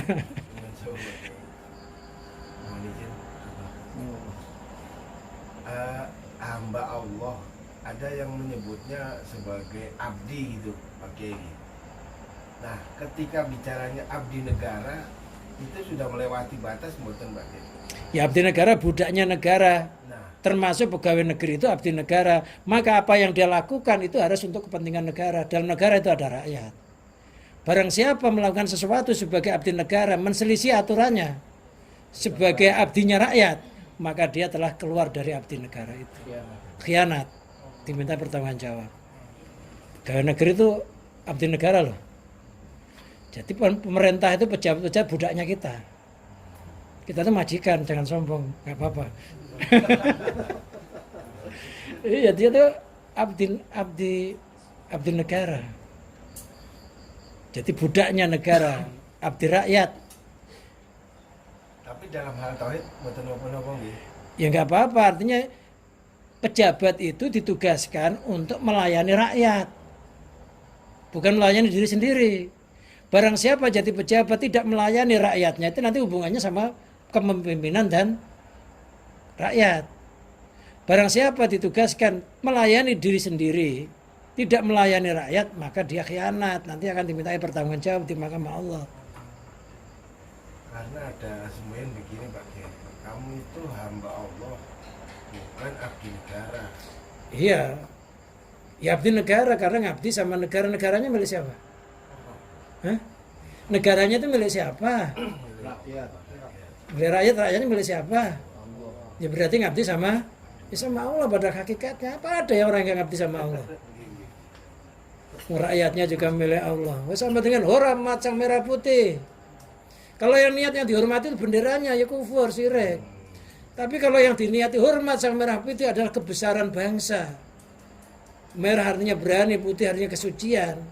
Kebesaran bangsa milik siapa? Ya bangsanya milik itu abarnya Allah, nggak apa-apa. Terus hatinya Allah. Yang nggak boleh itu kan kainnya dihormati. Maka ada orang yang dangkal kemarifatannya, nggak boleh hormat bendera. Padahal maknanya bukan benderanya yang dihormati, tapi simbol kebesaran yang ada dalam bendera itu. Itu masalah kebangsaan ya. Baik, saya ingin bertanya Guru. Iya. Mohon maaf. Di sini ada kalimat memang ini li'annaka idza kharajta an tilkal awsafil madhmumah, ketika engkau keluar, sesungguhnya ketika engkau keluar daripada sifat-sifat yang tercela, ittasafta bimahasinis sifati, maka engkau akan mempunyai sifat-sifat yang paling bagus dari beberapa sifat. Iya. Nah di sini kalau melihat berarti kata wadu illa wal khusul itu, orang tidak bisa tawadu kalau tidak sifat-sifat tercelanya tidak hilang. Iya. Orang tidak bisa khusyuk sholat ibadat dumateng Gusti Allah, wa ta'dzimi li amri, mengagungkan perintahnya, wal hifdzi li hududi, kalau sifat-sifat basyariahnya itu nggak hilang gitu loh. Berarti seakan-akan tidak bisa tahalli jika tidak dengan takhalli. Mohon penjelasan dulu. Terima kasih. Jadi sudah otomatis. Jadi kalau kita ini keluar dari sifat yang tercela, pasti masuk dalam sifat yang terpuji. Kalau kita bisa keluar dari sifat sombong, pasti berubah menjadi sifat tawadhu. Gitu. Begitu juga ujub, riya, sum'ah, itu sifat itu sudah otomatis. Kalau kita keluar dari malam, pasti yang terjadi siang. Jadi setiap sifat yang tidak terpuji itu kita perangi atau kita keluar dari situ, maka yang muncul adalah sifat-sifat yang lawan katanya itu udah otomatis. Ketika kita berusaha untuk tidak menjadi orang yang sombong, pasti otomatis akan terjadi apa? Sifat tawadhu akan muncul sendiri. Jadi yang perlu kita usahakan sifat-sifat yang tidak terpuji ini jangan sampai hinggap di dalam hati kita yang terus-menerus. Ketika kita memeranginya, maka yang terjadi adalah lawan katanya. Tapi ingat, ketika kita memeranginya, jangan lupa harus dengan daya dan kekuatan Allah. Kalau kita tidak dengan daya dan kekuatan Allah dan tidak berguru dengan guru yang benar, kita akan tetap terjerumus dalam lubang itu. Dengan kata lain, benar guru. Dengan kata lain, kita ini yang fokus awal kita berarti di takhalli. Ya, Bersihin dulu takhalu itu sifat-sifat. artinya menyepikan. Iya, artinya sifat-sifat ujub, Iya, ria, iya. kita bersihin dulu, otomatis kita masuk ke dalam tawadhu tadi. Ya, itu namanya takhalli dan takhalli. Baik. Takhalli itu menyepikan dari sifat-sifat yang nggak terpuji. Kalau sudah sifat yang nggak terpuji hilang, maka akan terjadi namanya takhalli, hiasan. Takhalli itu diri kita ada perhiasannya. Maka dikatakan limanu urianun walibasud takwa. Jadi otomatis akan ganti sendiri, nggak usah kita pengen ganti. Jadi sifat-sifat yang nggak terpuji nggak usah kita sedot. Sifat yang terpuji nggak usah kita sedot. Sifat yang nggak terpuji kita berusaha untuk hilangkan, dengan otomatis akan mengganti. Kalau malamnya hilang mesti siang. Baik, guru. Pertanyaan kedua, ada yang tanya dulu sebelumnya? Oh iya, silakan Iya. jamaah dulu. Mic-nya, Pak.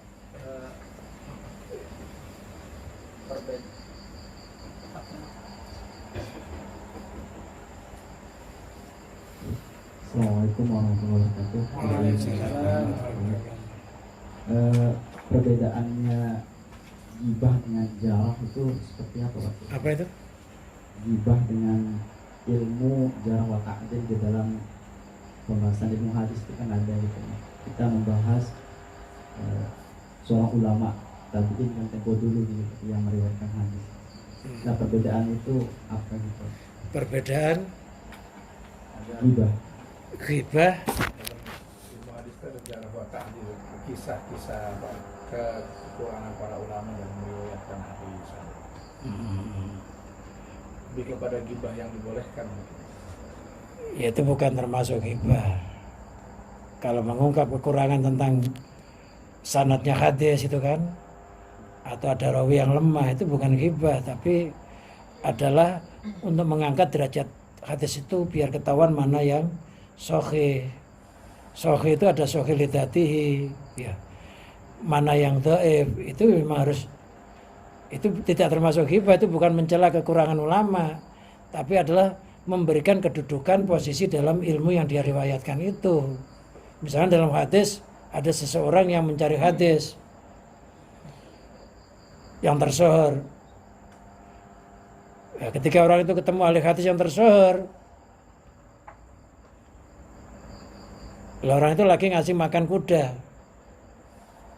masih makan kudanya pakai contong. Contong itu daun yang ada wadahnya tapi dalamnya nggak ada makanannya. Itu lama itu yang nyari hadis itu nggak jadi, karena dianggap orang yang kayak gitu itu sudah termasuk kadzab, bohong. Karena kalau ngasih makan pakai contong retakan misalnya ada isinya gitu. Nah itu nggak ada isinya. Termasuk ulama yang suka mancing itu termasuk nggak bisa meriwayatkan hadis yang sahih dalam tahapan ukuran ahli hadis. Meriwayatkan tentang kisah-kisah yang begitu itu tidak termasuk ghibah. Karena itu adalah memberikan kedudukan posisi hadis supaya dia akhirnya timbul, oh ternyata hadis yang sahih itu sangat hati-hati sekali untuk mencapainya. Jadi itu bukan menghibah. Atau kisah-kisah yang lain lah, itu hanya ibrah ya, ibrah. Jadi ghibah itu, pokoknya ghibah itu ya membicarakan keburukan orang lain. Apabila orang lain itu dengar tentang apa yang kita ucapkan itu hatinya nggak ridho, itu kedudukan ghibah. Jadi kalau hatinya nggak apa-apa ya enggak. Baik, alhamdulillah. Kira-kira bisa dipaham? Iya. Atau mungkin tambahan, dalam kitab Riyadhus Shalihin itu ada 6 macam ghibah yang diperbolehkan. Ya ada. Salah satunya tadi ketika untuk menunjukkan memang tujuannya kayak lakob si buta gitu atau si pincang, tapi memang di situ adalah untuk memberikan identitas orang tersebut, bukan untuk mencela. Silakan. Yang kedua apa? Satu lagi sedikit. di dalam ilmu teologi itu atau tauhid itu dikenal dengan Jabariyah gitu Pak Kiai. Tadi diceritakan tentang dua orang wali yang satu menggibah dengan hati, kemudian satu yang jadi pengemis. Kemudian jawaban wali yang menjadi pengemis ini, lantas gimana gitu, sedangkan Allah sudah mentakdirkan saya seperti itu. Nah, apabila kita misalnya yang awam misalnya pasrah diri dengan kehidupan, misalnya saya contoh mungkin kebetulan miskin misalnya gitu, diciptakannya dalam keadaan miskin, lantas kita mengatakan bahwa ya udahlah saya hidup dengan keadaan miskin, maka saya beribadah dengan keadaan miskin saja seperti itu. Apakah tadi itu mirip sekali kalau kita pelajari di dalam ilmu Jabariyah Pak? Iya. Nah, perbedaannya atau gimana ya penjelasan? Ya makanya ada faham Jabariyah, ada faham Qadariyah. Ya. Faham Jabariyah itu adalah suatu faham, ini ada dua versi dalam mengupas itu. Jabariyah itu adalah suatu faham yang dimana ya semuanya itu ya Allah, tanpa dia melakukan usaha-usaha syariat. Pokoknya kalau saya nggak kerja, kalau Allah mau ngasih makan ya makan aja. Saya nggak perlu kerja bisa makan. Itu faham, namanya faham jaham, yang hanya percaya kepada takdir tapi tidak ada usaha zahir, nggak ada ikhtiar zahir. Tapi ada juga yang mengartikan lainnya itu. Nah, Qadariyah adalah suatu faham di mana dia tidak mempercayai adanya takdir. Pokoknya orang kalau nggak bekerja ya melarat, kalau nggak makan ya mati. Padahal malaikat tuh nggak makan, tapi hidup nggak minum, bisa juga suatu saat ditentang gitu. Jadi usaha zahir dikedepankan. Lah faham Asy'ariyah itu adalah faham yang menjembatani antara Qadariyah dan Jabariyah, yaitu zahirus syariah, batinu hakikat. Zahirnya berusaha, hatinya pasrah kepada Allah. Itu namanya faham Asy'ariyah. Adapun yang saya contohkan tadi, ini contoh tingkatan kewalian. Dan nggak mungkin orang itu nemui sampean juga yang wali itu, karena sampean pahamannya nanti pasti sampean nanti nggak mau kerja. Dan saya juga ketika temu itu ya langsung memahami, itu termasuk bagian dari kesalahan saya yang kayak begitu itu, ternyata saya harus jeli juga. Tapi kalau bicara masalah Qadariyah, Jabariyah, yang kita pakai adalah faham apa? Asy'ariyah, faham yang menjembatani antara Qadariyah dan Jabariyah. Dhahiru syariah, batinu hakikat. As-syari'atu bila hakikatin atilatun, wal hakikatu bila syariatin batilatun. Syariat tanpa hakikat kosong. Sampai ilmu dohir aja sampai pelajari siang malam, yang terjadi ya kosong. Hati sampai bisa bangga, bisa ujub, bisa riya, pamer, isinya setan hatinya itu. Nah hakikat bila syariatin batilah. Ilmu batin aja pelajari tanpa ilmu syariat nggak diterima oleh Allah, mardud. Yang benar dhahiru syariah, batinu hakikat, itulah faham Asy'ariyah, menjembatani dua faham itu. Jadi kita tetap berusaha, tapi nggak merasa punya kekuatan di dalam berusaha itu. Tetap bekerja keras, tapi nggak merasa punya daya dan kekuatan untuk kerja keras. Ya tetap nikah, ya tetap apa adanya lah. Tapi hatinya terus Allah. Zahirnya ngikuti syariat, hatinya hakikat. Itu mungkin maknanya begitu. Ya. Baik, alhamdulillah. Jadi ada hal yang menarik tadi yang disampaikan Kiai guru kita. Jadi wali itu memberikan pelajaran itu kepada Syekh Junaid. Dimana Syekh Junaid ini paham tentang paham Ahlus Sunnah, Jabariyah maupun Qadariyah gitu. Mungkin ditangkap oleh orang awam nanti maksudnya ke Jabariyah.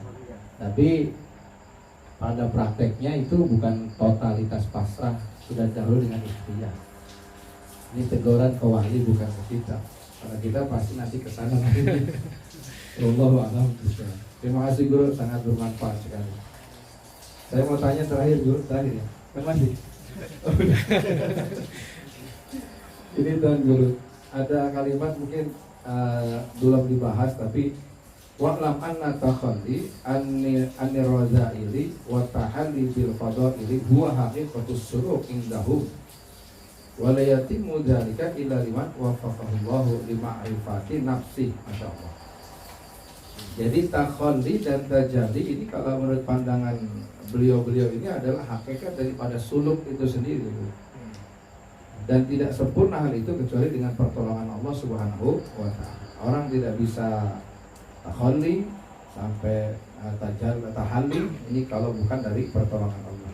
Nah, pertanyaannya Tuan Guru, mohon maaf. Yang saya pahami kan suluk itu harus bertorikoh. Ada istilah suluk itu kan kalau di torikoh baiat. Nah, ini terkait masalah ini, bisakah seseorang bisa suluk dengan pengertian ini tanpa bertorikoh? Terima kasih. Di situ ada keterangan wa'lam anna takhalli, sesungguhnya menyepikan atau menghindari anna takhalliya, sesungguhnya menyepikan dari sifat-sifat yang tercela, sifat-sifat yang rendah. Wa takhalli, meriasi. Takhalli itu meriasi. Kalau takhalli menyepikan, kalau takhalli meriasi atau menghiasi bil fadaili dengan sifat-sifat yang terpuji, yang utama. Wah hakikatus suluk. Jadi orang itu kalau suluk ketika menempuh perjalanan menuju kepada Allah, itu hatinya harus menyepikan dari sifat-sifat yang tercela, yang enggak terpuji. Ya termasuk harus bisa menghindari ghibah, namimah dan lain sebagainya. Terus dohirnya harus bisa meriasi dengan amal-amal yang utama. Ya dohirnya ya apa adanya. Umumnya orang kerja ya kerja, umumnya orang. Tapi hatinya harus diselamatkan dari akhlak-akhlak yang enggak terpuji. Bisa dikatakanlah gampang-gampangnya orang suluk itu dohirnya harus syariat, batinnya harus hakikat. Barang siapa suluk dohirnya enggak syariat, batinnya enggak hakikat, maka akan runtuh suluknya. Lah orang bisa begitu itu, ya tentu harus berguru dengan guru-guru yang sudah meniti terhadap jalan-jalan tersebut, yaitu guru-guru ahli thariqah. Kalau enggak ada guru, bimbingan guru enggak bisa. Karena yang kita butuhkan itu bukan riwayatnya ilmu saja. Kalau ngaji itu kan hanya riwayatnya ilmu ya. Tapi yang kita butuhkan juga cahayanya ilmu. Cahaya ilmu itu ya muncul pasti dari guru-guru kita. Ketika orang mau ngaji doa, maka timbul cahaya ilmu. Termasuk guru itu adalah yang mentransfer cahaya ilmu. Jadi selain riwayat ilmu, kita butuh cahaya ilmu. Al ilmu nurun yuktifullah fil qalbi. Ilmu itu adalah cahaya yang diletakkan oleh Allah di dalam hati. Dengan cahaya itu, orang itu akan mengalami perubahan yang lebih baik itu. Jadi kita tetap membutuhkan seorang guru untuk apa? Mencapai derajat suluk yang sempurna. Kalau kita baca aja, ya kita hanya kadang-kadang hanya dapat riwayatnya ilmu. Ngomong bisa, tapi oleh Allah hati kita nggak dirubah. Gitu. Debat ya bisa, tapi hati kita kadang-kadang ketika debat itu timbul kesombongan. Nah, ketika debat timbul kesombongan, orang itu hanya dapat riwayat ilmu, nggak dapat cahayanya ilmu. Mestinya ketika debat hatinya tawadhu, nggak memandang segala sesuatu selain Allah. Mestinya. Tapi ketika orang itu nggak dapat nurnya ilmu, ya merasa bangga, merasa hebat, dapat ilmu, tapi nggak dapat cahayanya ilmu. Nah, cahaya ilmu kita ambil dengan tabarukan kepada guru, takdim kepada guru, menghormati guru, memuliakan guru, samatan wa ta'atan.